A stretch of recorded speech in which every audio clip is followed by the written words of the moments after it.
Olá, queridos pais e ou responsáveis, né, pelos nossos alunos, nossas crianças da educação infantil. Saudações a todos.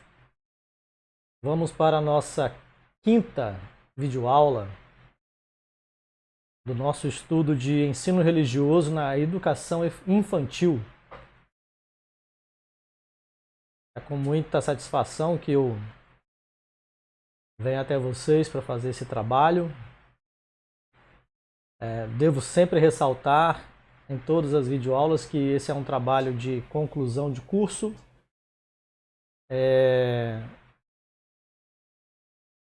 Um estágio, né, de maneira virtual agora, né, online, já que as escolas estão fechadas. Então, é um trabalho como se eu estivesse na sala de aula dando aulas. Lá seria para crianças. Aqui eu tenho a opção de oferecer conhecimento de ensino religioso na educação infantil para os pais das crianças em questão, né? E enfatizar também, eu devo enfatizar também que o material didático usado é um material que a gente pegou emprestado com a editora Intersaberes, a excelentíssima professora Silvana Fortaleza dos Santos, né? Esse material maravilhoso de ensino sobre ensino religioso. E eu trago para vocês aqui, e devo dizer que é um conhecimento que você não vai encontrar facilmente na internet. É praticamente um trabalho exclusivo, né? Eu estou me formando na licenciatura em Ciência da Religião. Devo fazer 3 estágios: Educação Infantil, Fundamental e Ensino Médio. E eu optei por esta forma de fazer o estágio, já que é oferecido no momento, nesse momento de pandemia, está sendo oferecido pela instituição de ensino da qual eu sou formando. E eu me apropriei desta ferramenta e resolvi trazer para vocês, queridos pais e ou responsáveis, né? Você que tem filhos, filhas, né? Crianças pequenas em casa. Quando terminar aqui esse ciclo de estudos da educação infantil, eu vou começar da educação fundamental e depois do ensino médio. Então você vai ser beneficiado com todo esse conteúdo, né? Você vai entender sobre ensino religioso na escola, vai entender sobre o perfil do professor, que inclusive é o tema desta aula aqui agora, perfil do professor de ensino religioso, professor, professora, né? Esse profissional. E, enfim, você vai ficar bastante informado, vai com certeza extinguir muitas dúvidas da sua mente, né? Muitas pessoas questionam o porquê do ensino religioso na escola, né? E na aula 4 eu já dei uma explicação básica, né? Contundente, inclusive, sobre isso daí. Então vamos lá, queridos. Sejam todos bem-vindos para a nossa aula 5. Vamos começar. Eis aqui o tema: o professor de ensino religioso escolar. Ou seja, essa videoaula vai falar um pouco sobre o perfil desse profissional, seja ele professor ou professora, né? Não estamos aqui fazendo nenhuma discriminação de gênero. Se eu citar muitas vezes professor, é apenas uma força de expressão, espero que você não leve a mal. Vou usar a metodologia de sempre, né, que é a minha metodologia, que eu me apropriei dela, que é leitura e explicação do texto lido. Ok. A formação do professor continua sendo um dos grandes desafios para o sistema de ensino devido à importância deste no processo educacional e à necessidade de investimentos na preparação de profissionais e cidadãos comprometidos com a educação do nosso país. O atual contexto desafia o professor de ensino religioso e seus pares na construção de novos cidadãos por meio do fazer pedagógico e ainda discute a necessidade ou a necessária capacitação desse professor para atuar na educação infantil e nos anos iniciais de ensino fundamental e também ensino médio, né? Este capítulo trata sobre os saberes do professor de ensino religioso, das modalidades educacionais aqui apresentadas. Bom, já ficou claro para você, a nossa escritora, deixando claro para você e para mim também, né, que a formação acadêmica desse profissional é algo que é necessário ser muito bem observado. Eu entendo, né, e os acadêmicos entendem quando as pessoas questionam, né, a integridade desse profissional do ensino religioso, quando se tem em mente o período em que o professor de ensino religioso entrava na sala de aula com um livro sagrado na mão, na sua grande maioria era uma Bíblia, e incutia na mente das crianças a religião predominante do país, que é o cristianismo, né? E ainda sem dizer do fato de, às vezes, nem ter informação acadêmica adequada. Mas com o passar do tempo, e eu vou fazer uma videoaula falando sobre isso mais especificamente, as leis foram mudando e chegamos num período em que está escasso o professor de ensino religioso, esse profissional, mas o sistema educacional brasileiro está tentando mudar essa situação, com adaptações às leis, agora recentemente, né, de poucos anos para cá, essa nova disciplina, por assim dizer, né, esse novo curso, que é o de Ciências da Religião, né? Então, nessa videoaula você vai ter em mente e vai entender um pouco do perfil desse profissional. Continuando a leitura. O artigo 33 da LDBEN, Leis de Diretrizes e Bases de Ensino Nacional, número 9.394 de 1996, modificado pela Lei número 9.475 de 1997, que assegura o respeito à diversidade cultural e religiosa no Brasil e determina ser vedada, proibida qualquer forma de proselitismo. Reacende a discussão quanto à necessidade da formação de um profissional com domínio da episteme, né, ou epistemologia, né, do ensino religioso, contrariando a prática anterior a 1997, no caso, em que se tinha um representante de uma outra denominação religiosa para trabalhar a religião na escola. Bom, eu já tinha adiantado isso aqui para você, e agora o material didático, né, o material acadêmico da nossa professora Silvana Fortaleza dos Santos, está afirmando contundentemente essa realidade. Vamos prosseguir.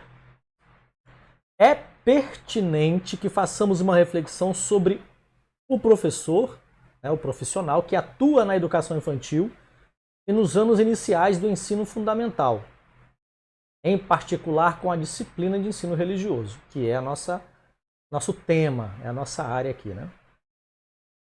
Qual a formação inicial do professor que trabalha o ensino religioso nessa fase do ensino?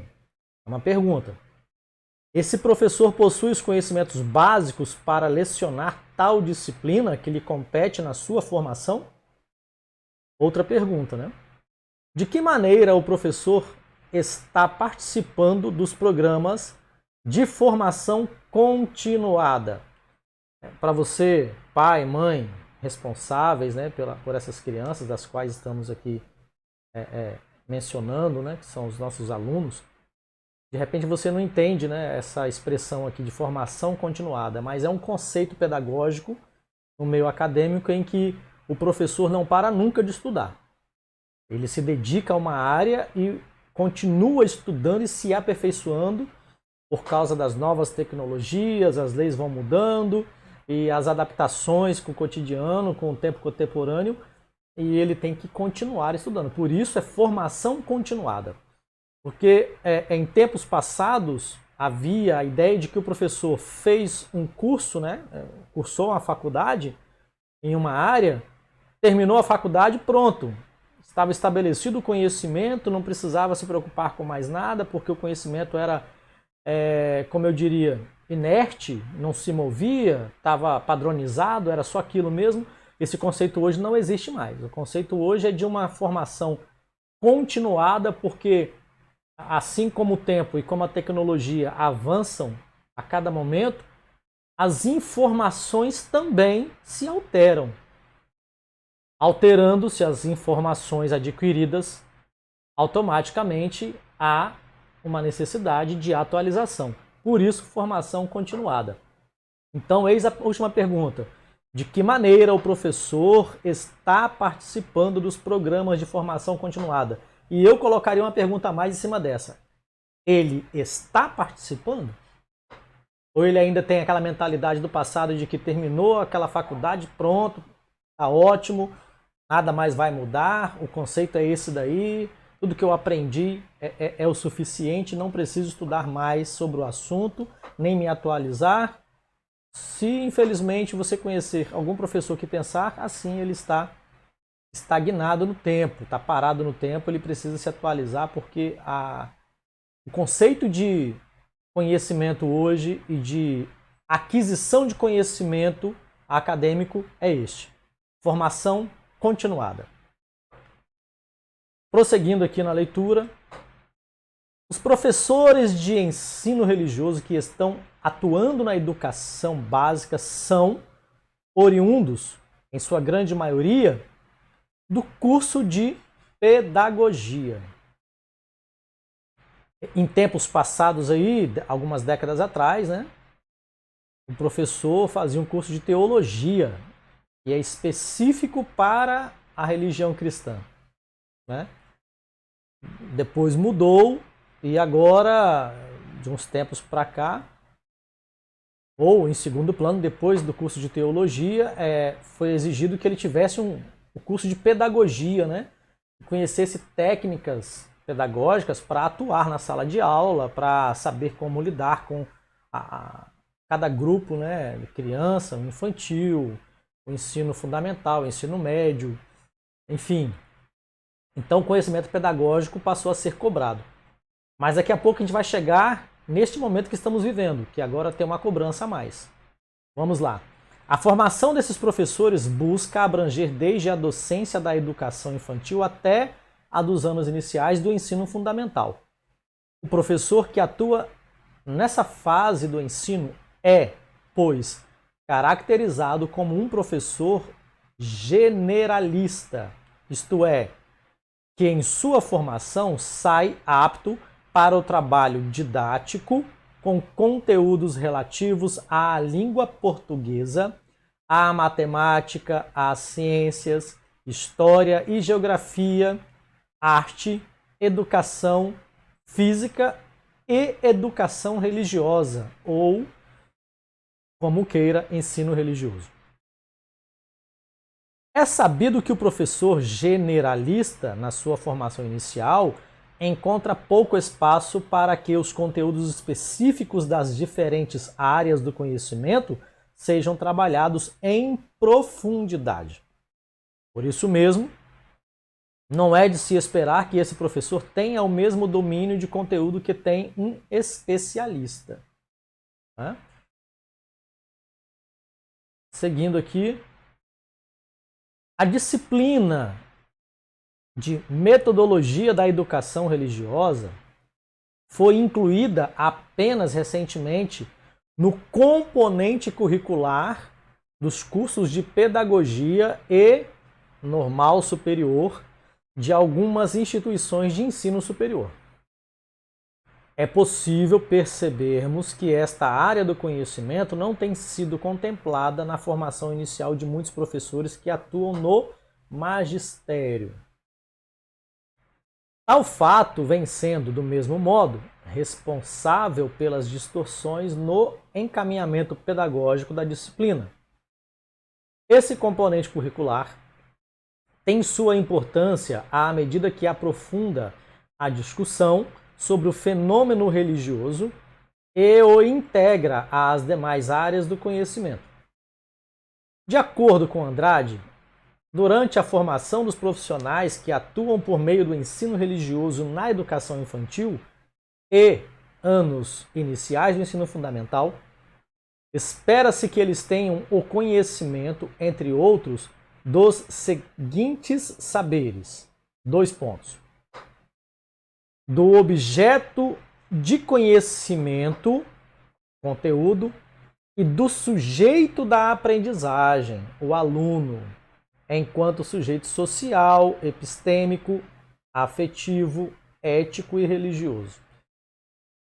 Acredita-se, pois, que a construção da competência do professor de ensino religioso necessita ser feita de forma embasada, consistente, que dê conta da responsabilidade social que tal ensino demanda, garantindo-se, assim, a democracia e o multiculturalismo. Bom, eu estou lendo até um pouco de maneira compulsiva aqui, porque está muito claro, né? Não preciso tecer muitos comentários até então, porque está ficando muito claro. A nossa autora é maravilhosa, fala de maneira que todos entendem. Eu espero que você esteja entendendo perfeitamente e até o final da aula você com certeza entenderá. A contribuição de Oliveira et al. Valida essa perspectiva inovadora. Qual é o conceito de Oliveira? O professor de ensino religioso, assim como os demais professores na unidade escolar, é uma pessoa que, em relação com os estudantes e com os conhecimentos próprios dessa área de conhecimento, contribui nos muitos processos de aprendizagem realizados. Importa que saiba desencadear e ativar processos dialógicos, cujos confrontos abertos e construtivos entre estudantes, conhecimento e professores promovam o rigoroso respeito à liberdade e à consciência de cada um. Olha, importa que saiba desencadear e ativar processos dialógicos. Olha que interessante isso aqui. O professor de ensino religioso, o profissional do ensino religioso, ele precisa ter essa habilidade aqui que é espetacular, né? Importa que saiba desencadear. O que é desencadear? É destravar, né? E não só destravar, mas também ativar processos dialógicos cujos confrontos abertos e construtivos entre estudantes, conhecimentos e professores promovam rigoroso respeito à liberdade e à consciência de cada um. Professor dessa área, principalmente, é claro, é a nossa área que eu estou falando dela, então vou me referir a ela com certeza, né? Que é a área do ensino religioso. O profissional do ensino religioso precisa ter basicamente e principalmente essa habilidade de diálogo, destravar, desencadear o diálogo entre os alunos, ativar diálogos. Tem criança ou tem aluno, né, que travado. Então, o professor tem que saber como entrar e destravar para que ele possa entrar no diálogo, possa dialogar com as pessoas sobre essas coisas.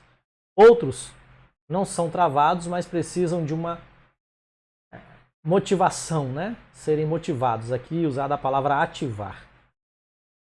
Ativar é sinônimo de promover, né? Então, esse profissional trabalha, na sua maior parte, com o diálogo, a fim de promover um rigoroso respeito à liberdade de todos eles, todos aqueles alunos, e também à consciência de cada um. O respeito mútuo, né?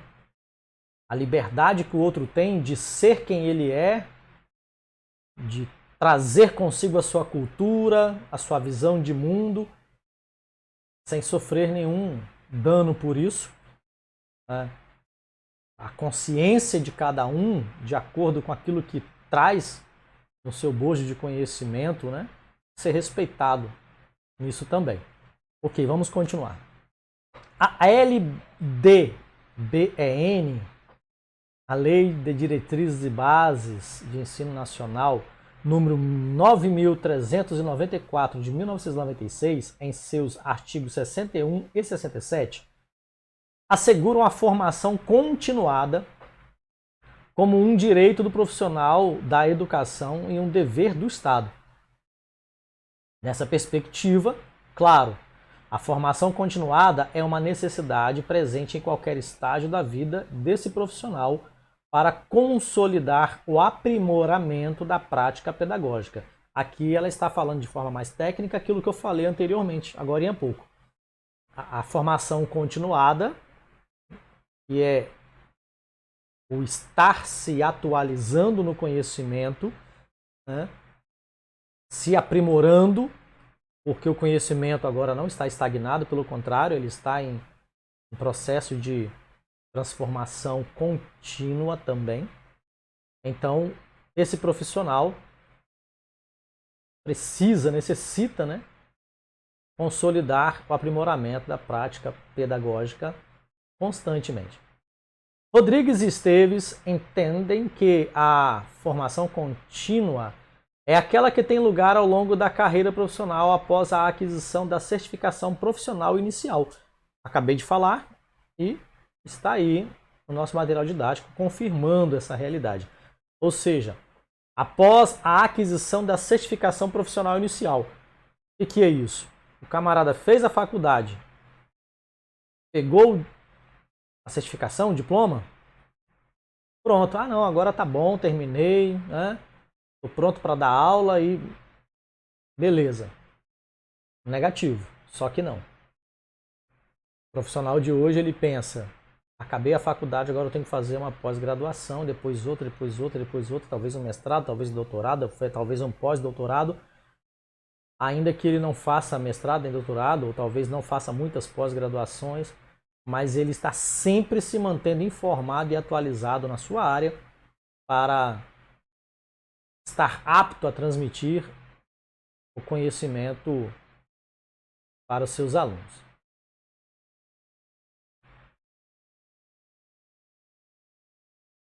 Formação continuada é aquela que tem lugar ao longo da carreira profissional após a aquisição da certificação profissional inicial, privilegiando a ideia que sua inserção na carreira docente é qualitativamente diferenciada em relação à formação inicial.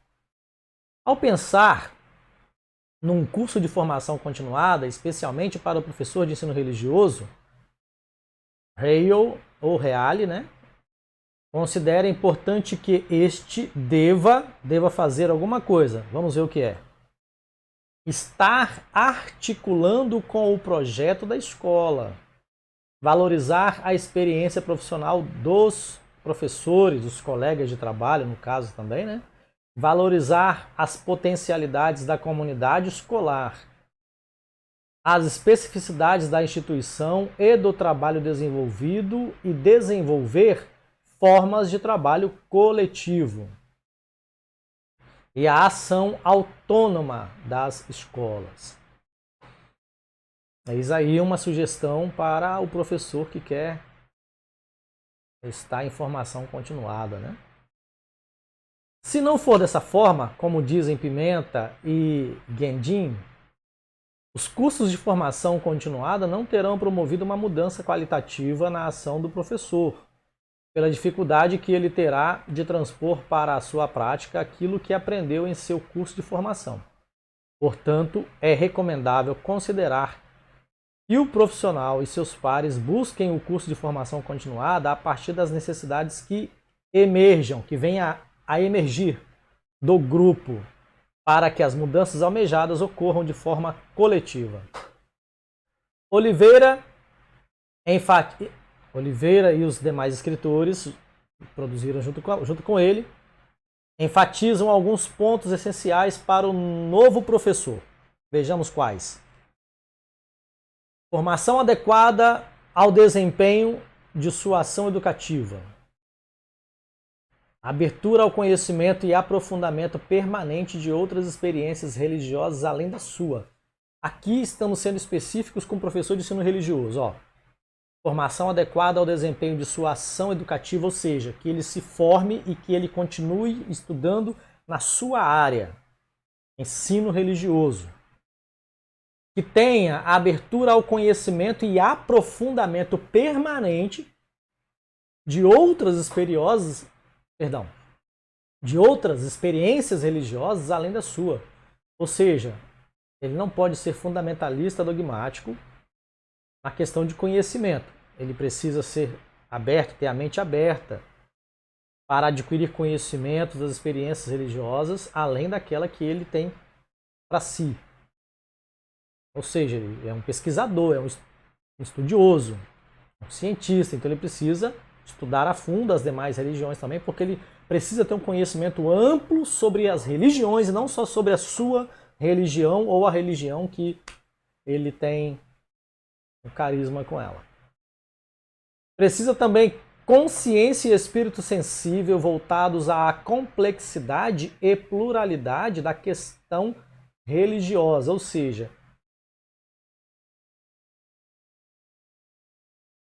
complexidade e pluralidade da questão religiosa.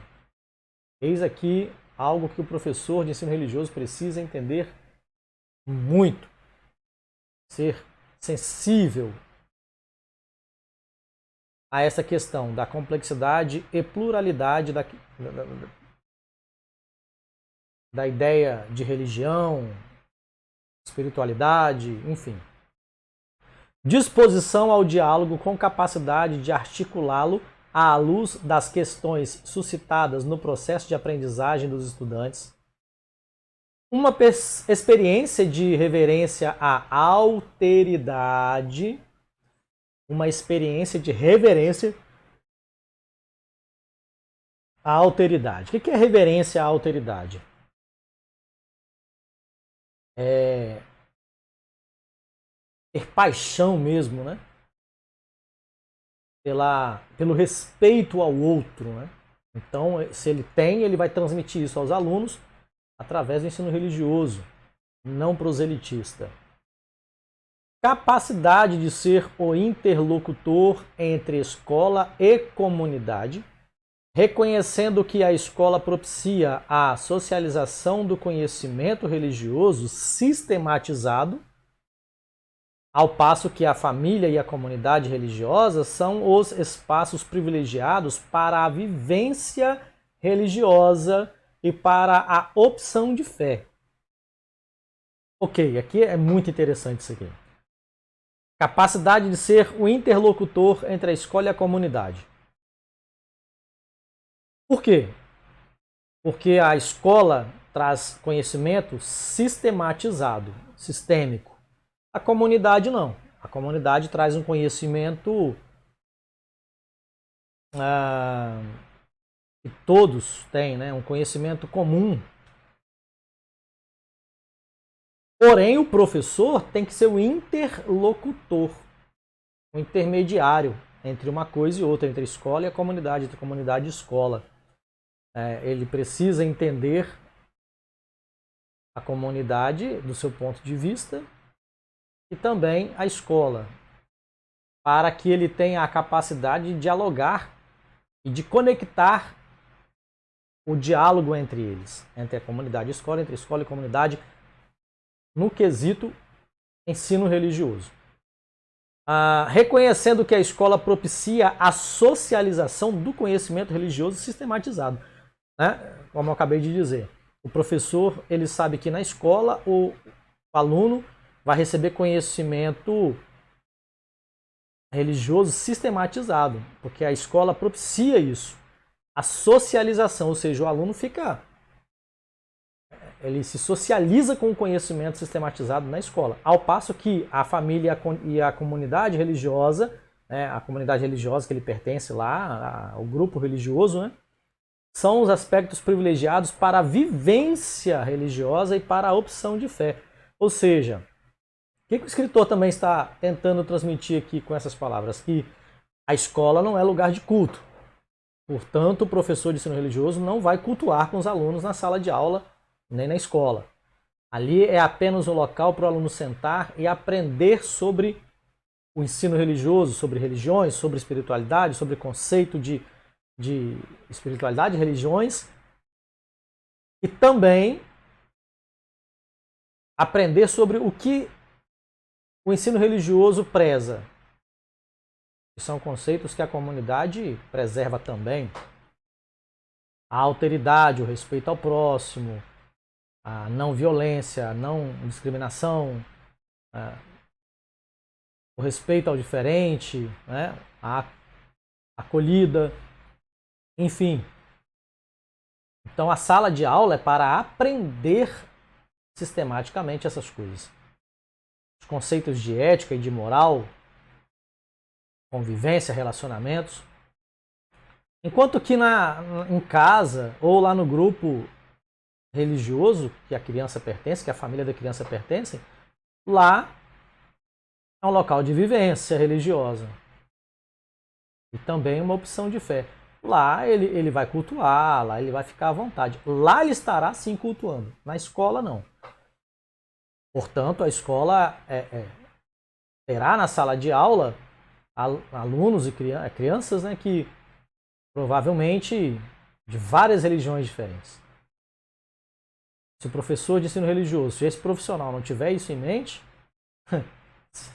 será uma confusão muito grande na sala de aula. Mas ele, como especialista no assunto,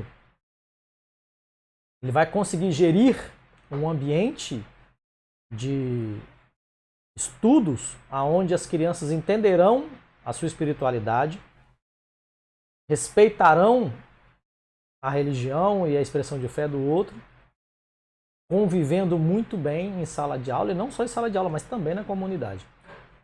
Continuando aqui a nossa leitura, nesse contexto, é importante que o professor generalista busque aprimorar o seu fazer pedagógico, o seu trabalho, né, que é a pedagogia na área religiosa.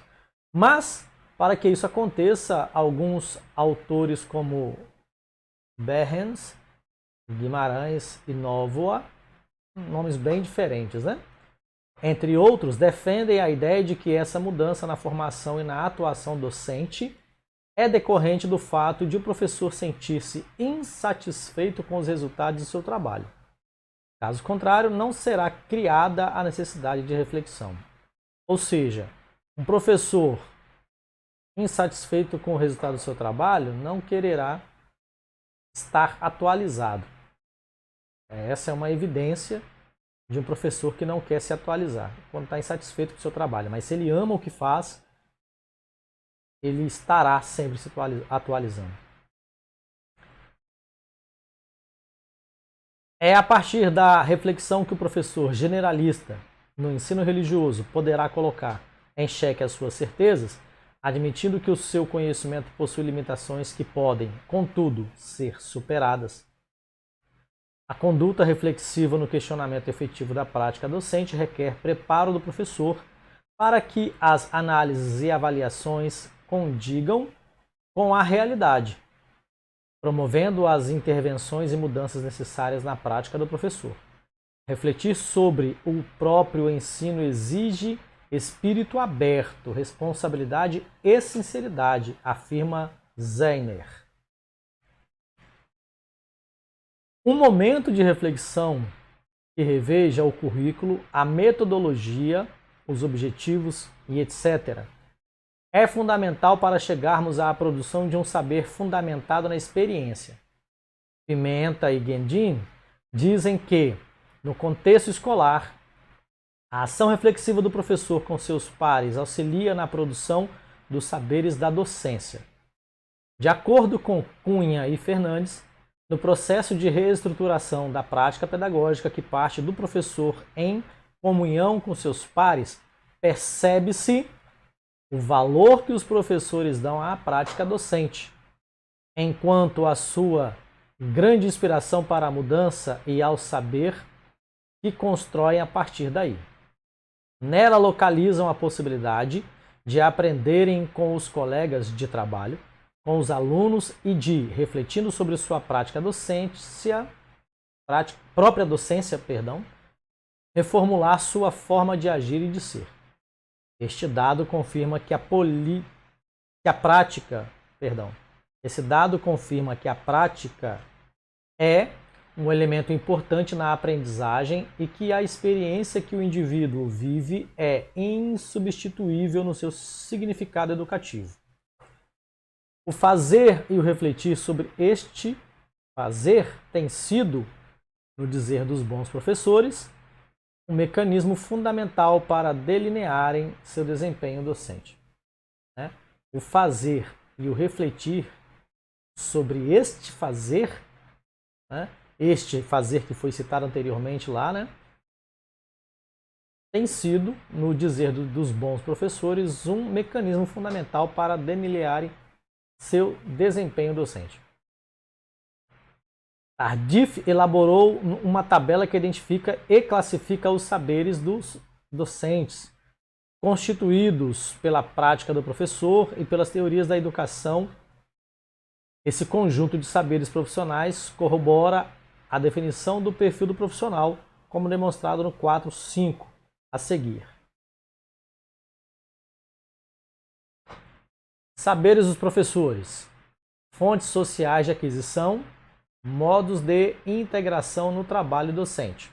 São as 3 colunas, Então, na coluna saberes dos professores, primeiro ali, saberes pessoais dos professores. Quais são as fontes de aquisição? Fontes sociais de aquisição. A família, o ambiente de vida, a educação no sentido lato, etc. Modo de integração no trabalho docente.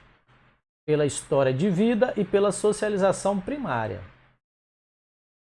Segundo quadrado da coluna 1, saberes provenientes da formação escolar anterior. A escola primária e secundária, os estudos pós-secundários, não especializados, etc., são fontes sociais de aquisição dos saberes provenientes da formação escolar anterior. E o modo de integração no trabalho docente pela formação e socialização pré-profissionais. Na coluna Saberes dos Professores, no terceiro quadro, saberes provenientes da formação profissional para o magistério. Fontes sociais de aquisição disso. Os estabelecimentos de formação de professores, os estágios, os cursos de reciclagem, etc. Modos de integração no trabalho docente. Pela formação e socialização profissionais nas instituições de formação de professores. Saberes dos professores. 1, 2, 3, 4. Saberes provenientes dos programas e livros didáticos usados no trabalho. Fontes sociais de aquisição. A utilização das ferramentas dos professores. Programas, livros didáticos, cadernos de exercício, fichas, etc. Modo de integração do trabalho docente. pela utilização das ferramentas de trabalho, sua adaptação às tarefas. Coluna 1, saberes professores, no último quadrado, saberes provenientes de sua própria experiência na profissão, na sala de aula e na escola. Fontes sociais de aquisição, a prática do ofício na escola e na sala de aula, a experiência dos pares e etc. Modos de integração no trabalho docente, pela prática do trabalho e socialização profissionais ou profissional. Nessa proposição apresentada por Tardif, o professor de ensino religioso, em sua docência, tem suas crenças e valores arraigados, oriundos da sua história de vida, da cultura escolar inicial, da sua experiência pessoal e profissional. Porém, ele não dispõe de um sólido conhecimento disciplinar sobre aspectos vinculados à ciência da religião.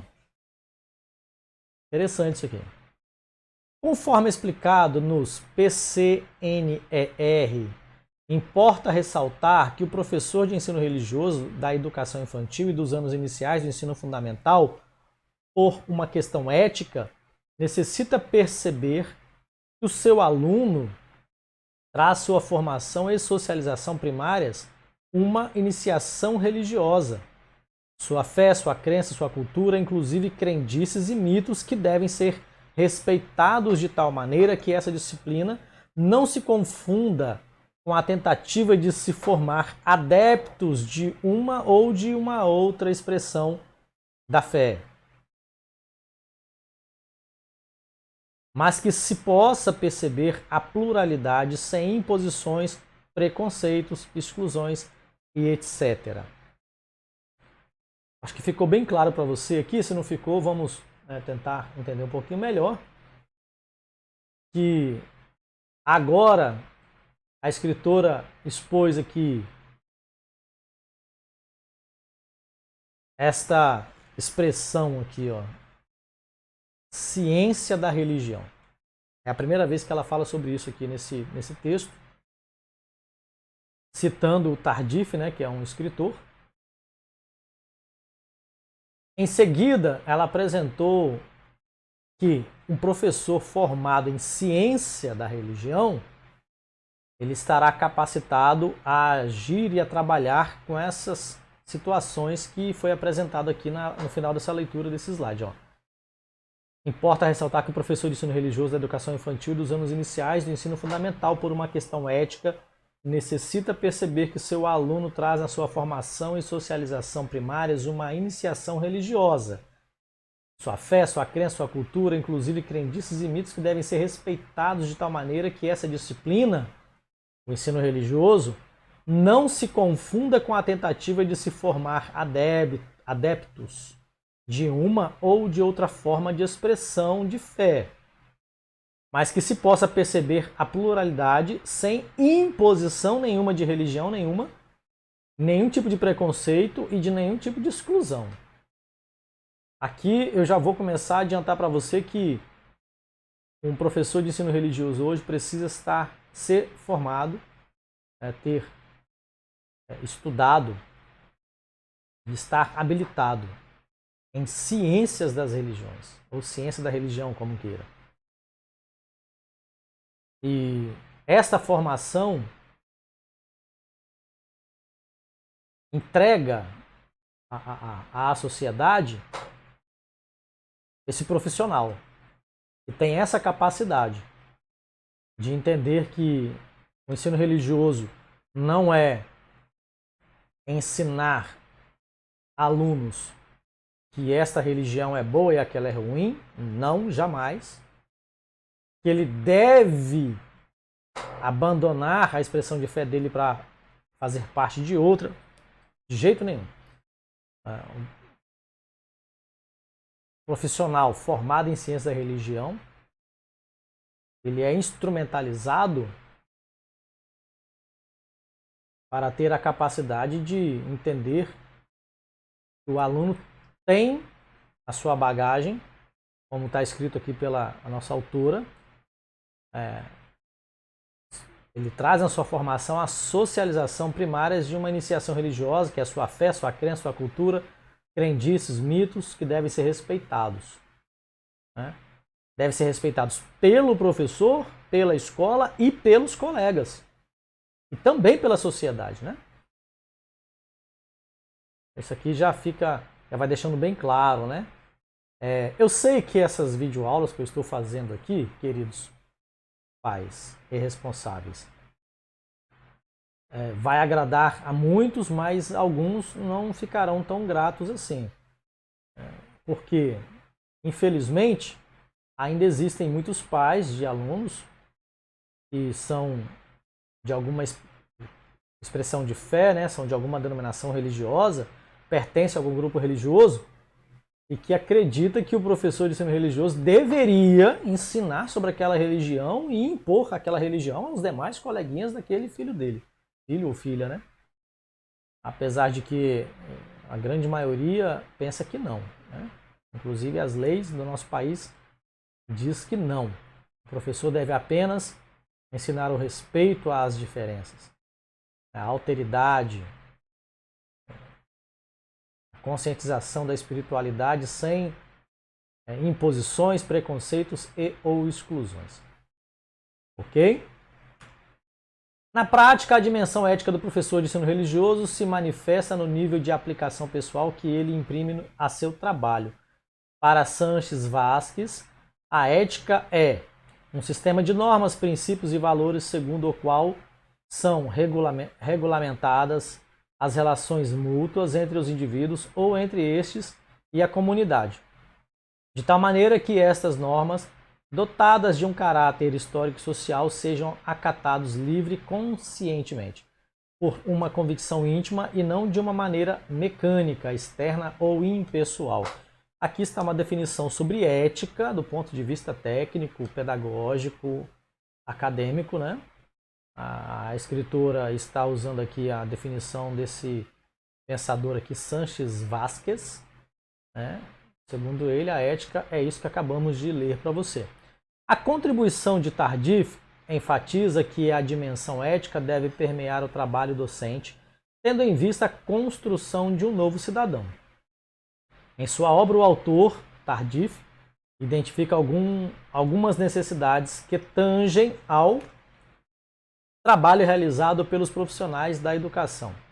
Primeiramente, enfatiza a equidade do tratamento, ou seja, torna-se imprescindível que o professor de ensino religioso respeite a pluralidade cultural e religiosa de seus alunos, como eu havia dito agora há pouco, né? Em seguida, que o saber docente chegue ao aluno de forma compreensiva e, por fim, que esteja aberto aos julgamentos de sua própria prática e a de seus pares. Isso aqui é o professor, né? Ele precisa estar aberto aos julgamentos de sua própria prática pedagógica, né? E de seus pares, né? É mister que o professor esteja numa constante busca do conhecimento das manifestações religiosas. Vou repetir. É necessário que o professor esteja numa constante busca do conhecimento das manifestações religiosas, consciente da complexidade religiosa e sensível à diversidade cultural e religiosa presente no contexto brasileiro.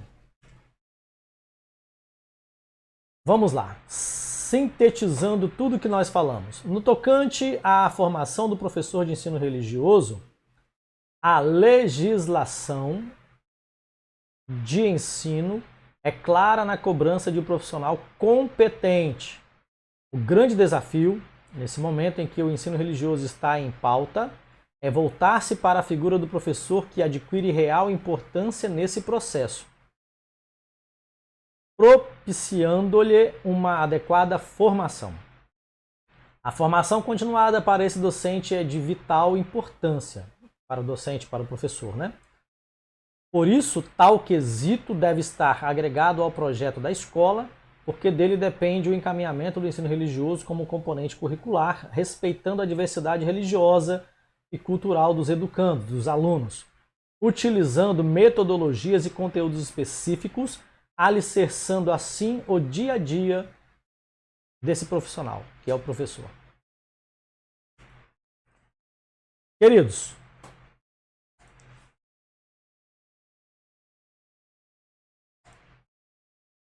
muito grato por sua atenção nessa quinta videoaula, né?